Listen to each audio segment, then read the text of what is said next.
Pas une voiture qui roule dans le tunnel Tervuren, fermé cet été dans les deux sens pour d'importants travaux prévus de longue date. C'est un chantier de grand entretien pour permettre à l'infrastructure de poursuivre sa longue vie, sachant que ce tunnel a été construit en 1972.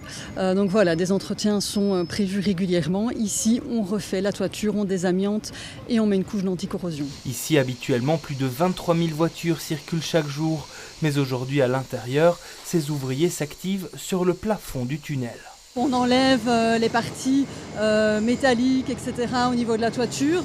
Il y a aussi eu avant cela toute une partie de désamiantage.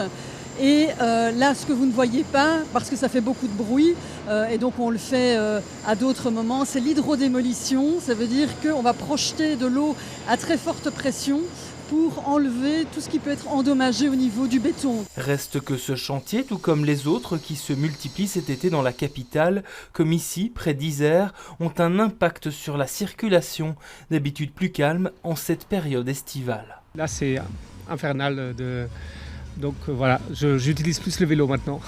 Il y a vraiment beaucoup trop de véhicules, donc pour le moment. Du côté de Bruxelles Mobilité, on note des embarras de circulation ponctuels autour des chantiers, même si on se veut rassurant. Pour l'instant, l'impact est relativement restreint parce qu'on est vraiment en train d'arriver dans le cœur de l'été avec les vacances scolaires et on a toujours plus ou moins -8, -13% au niveau du trafic à cette période-ci de l'année. C'est pour ça qu'on utilise les vacances scolaires pour pouvoir faire des fermetures de tunnels pour des grosses opérations comme la réfection de toiture ou le désamiantage. Ici, le chantier du tunnel Tervuren se poursuivra jusqu'au 27 août prochain.